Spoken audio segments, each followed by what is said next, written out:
Bismillahirrahmanirrahim. Assalamu alaikum students. Welcome to the Superior Learning Management System Chavinda campus. Today we are going to discuss bank funds and there uses.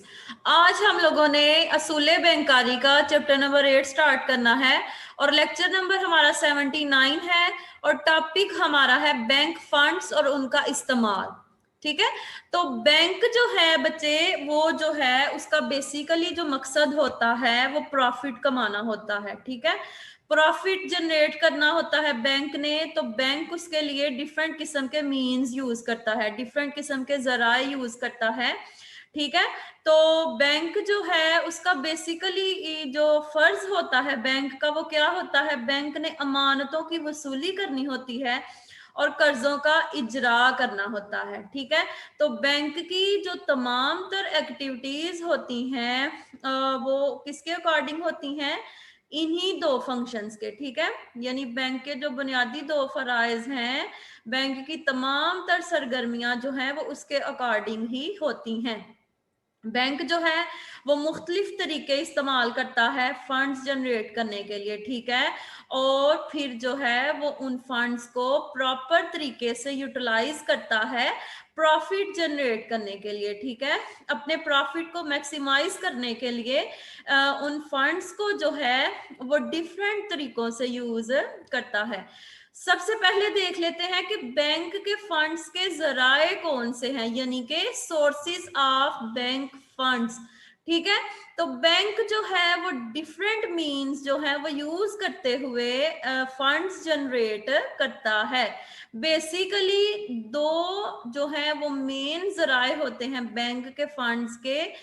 Number 1 जो है वो bank का अपना सरमाया होता है। ठीक है, यानी कि बैंक्स ऑन कैपिटल, इससे मुराद वो सरमाया होता है जो बैंक के कयाम के वक्त जो है वो शेयर सेल करके इकट्ठा किया जाता है, या फिर जो है ये सरमाया बैंक के मालकान फराहम करते हैं, तो इसको हम लोग कहते हैं बैंक का अपना सरमाया, यानी कि बैंक्स ऑन कैपिटल। ठीक है, उसके अलावा बैंक क्या करता है, लोगों से अमानतें वसूल करता है, ये भी बैंक का फंक्शन है। बैंक कम शरह सूद से अमानतें वसूल करके तो उन्हीं अमानतों को ज्यादा शरह सूद से कर्जे देने के लिए इस्तेमाल करता है।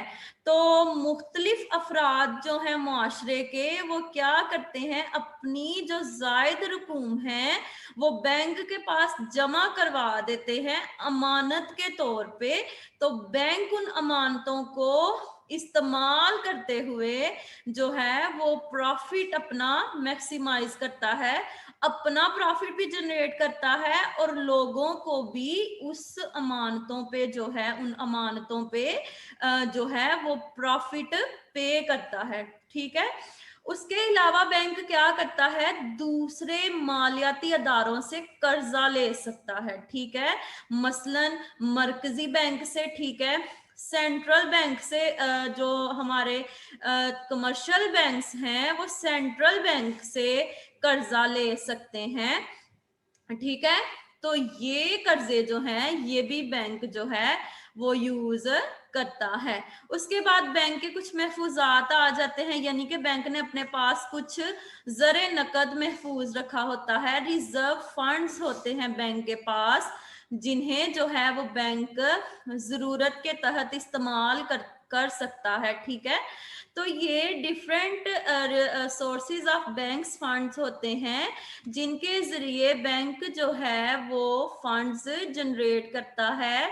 ठीक है, उसके बाद हम लोग नेक्स्ट डिस्कस कर लेते हैं कि बैंक ने जो फंड्स इकट्ठे किए होते हैं उनको किस तरह से इस्तेमाल करता है बैंक के मैक्सिमम प्रॉफिट जो है वो हासिल किया जा सके। ठीक है, तो बैंक जो है वो अपने जमाशुदा फंड्स को इस तरीके से इस्तेमाल करने की कोशिश करता है कि ज्यादा से ज्यादा जो है आमदनी हासिल की जा सके। ठीक है, तो फंड्स के इस इस्तेमाल को हम लोग क्या कहते हैं, फाइनेंसिंग। ठीक है, तो फंड्स के इस्तेमाल में कर्जों की फराहमी सबसे अहम है। बैंक क्या करता है, वो जो फंड्स इकट्ठे किए होते हैं, लोगों से अमानतें जो वसूल की होती हैं उन अमानतों की मदद से बैंक जो है वो दूसरे जरूरतमंद लोगों को पैदावारी और गैर पैदावारी मकासद के लिए कर्जे फराहम करता है।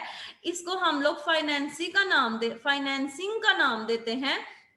तो बैंक क्या करता है, जो अमानतें वसूल करता है उसमें से कुछ पोर्शन जो है, कुछ तनासुब जो है वो ज़रे नकद के तौर पे अपने पास रख लेता है।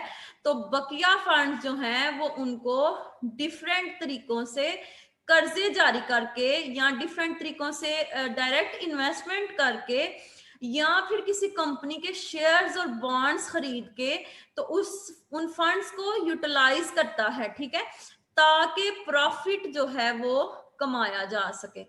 तो बैंक फंड्स के इस्तेमाल में सबसे पहले हमारे पास आ जाता है कर्जे जारी करना। तो ये बैंक का जो है वो बेसिक फंक्शन भी है, यानी अमानतों की वसूली और कर्जों का इजरा। जिन लोगों के पास जरूरत से जायद रकम होती है, बैंक उनसे वो रकमें अमानत के तौर पे वसूल कर लेता है। और जिन लोगों को पैसों की जरूरत होती है, यानी कि जो जरूरतमंद अफराद होते हैं, उनको पैदावारी और गैर पैदावारी मकासद के लिए कर्जे जारी करता है।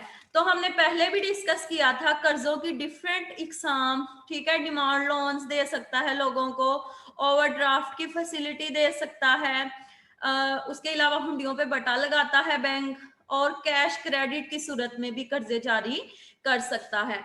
डिफरेंट नोयत के कर्जे होते हैं, ये शॉर्ट टर्म्स लोन्स भी होते हैं, उसमें हमारे पास मीडियम टर्म लोन्स भी आ जाते हैं और लॉन्ग टर्म्स लोन भी आ जाते हैं, ठीक है। उसके अलावा दूसरे नंबर पे बैंक क्या करता है, डायरेक्ट इन्वेस्टमेंट कर सकता है, ठीक है। अपने फंड्स को जो है वो किसी भी सनती यूनिट में लगा देता है, ठीक है, ताकि जो है वो उससे आमदनी का जरिया बन सके और वहां से जो है वो बैंक अपना प्रॉफिट हासिल करता रहता है। तीसरे नंबर पे हमारे पास आ जाते हैं हिस्सेस, तमस्सुकात और कफालतों की खरीद। इसके अलावा बैंक क्या कर सकता है, जब फंड्स उसके पास बच जाते हैं तो बैंक सरमायाकारी की गरज से मुख्तलिफ कंपनियों के हिस्सेस, तमस्सुकात और कफालतों की खरीद कर लेता है, ठीक है, जिससे जो है वो बैंक की आमदनी में इजाफा होता है। तो ये कुछ मेथड्स थे, ठीक है, जिनके जरिए बैंक अपने फंड्स को यूज करता है, प्रॉपर उनकी यूटिलाइजेशन करता है to earn the maximum profit, ठीक है। उसके बाद आ जाती है कफालत। तो बच्चे ये कफालत जो है ये बहुत ही इंपॉर्टेंट टर्म है जो बैंक फंड्स में यूज होती है। तो कफालत जो है, बैंक जब कर्जे जारी करता है तो बैंक जो है किसी भी शख्स के नाम कर्जा जारी करने से पहले उससे कफालत या जमानत के तौर पे कोई भी चीज जो है वो अपनी निगरानी में ले लेता है, ताकि कर्जे की वापसी को यकीनी बनाया जा सके, ठीक है। तो बैंक जो है वो अपने ग्राहकों को कर्ज देते वक्त कोई शख्सी जमानत या कीमती शय बतौर कफालत तलब करता है। जो अशियाए कर्ज के बदले बैंक के पास रखी जाएं, इन्हें कफालत कहा जाता है, ठीक है। इन अशिया में हमारे पास जेवरात वगैरह आ सकते हैं, या जायदाद, या कुछ कीमती दस्तावेजात होती हैं, डॉक्यूमेंट्स वगैरह होते हैं जो हम बैंक के पास सबमिट करवा सकते हैं, ठीक है। तो वो चीजें जो हम लोग बैंक के पास सिक्योरिटी के तौर पे जमा करवाते हैं उसको हम लोग कफालत का नाम देते हैं, ठीक है। तो कफालत से मुराद मकरूज का कर्ज ख्वा को, यानी कि जो कर्ज ले रहा होता है उसने जो है मकरूज जो है उसने बैंक के पास कोई भी चीज जो है वो सिक्योरिटी के तौर पे रखवानी होती है। अब कफालतों की डिफरेंट इकसाम है, ठीक है। सबसे पहले हमारे पास आ जाती है जाती जमानत। तो लोग क्या करते हैं, बाजुकात कर्ज हासिल करने वाला शख्स क्या करता है, कोई दूसरी जमानत पेश करने की बजाय जाती जमानत पर कर्ज हासिल कर लेता है, जिसे हम लोग जाती कफालत का नाम देते हैं। इसमें क्या होता है, कोई तहरीरी वादा होता है, प्रॉमिसरी नोट पेश किया जा सकता है, या बिल ऑफ एक्सचेंज जो है हम लोग उसको तहरीरी हुंडी का नाम देते हैं। वो बैंक के पास जो है वो कफालत के तौर पे, यानी कि सिक्योरिटी के तौर पे सबमिट करवा के तो कर्ज हासिल किया जा सकता है। इसको हम लोग जाती जमानत कहते हैं। इसमें कोई भी थर्ड पर्सन जो है वो जामीन के तौर पे जो है पेश नहीं किया जाता। दूसरे नंबर पे हमारे पास आ जाती है शख्सी जमानत। शख्सी जमानत जो है वो किसी शख्स का बैंक के साथ किया गया ऐसा मुआहदा है जिसमें वो वादा करता है कि कर्ज की अदम वापसी, यानी कि अगर कर्ज रिटर्न नहीं करता मकरूज, तो वो जो है जामिन जो है वो उस सूरत में उसका जिम्मेदार होता है। तो कोई भी थर्ड पर्सन जो है वो जामिन के तौर पे बैंक के पास पेश किया जाता है। तो वो इस चीज की जिम्मेदारी लेता है कि अगर मकरूज कर्ज वापस नहीं करेगा तो उस सूरत में कर्ज की वापसी की जिम्मेदारी उस पर आयद होगी। ठीक है, तो शख्सी जमानत में जो है वो हमारे पास मखसूस जमानत आती है और जारी जमानत आती है।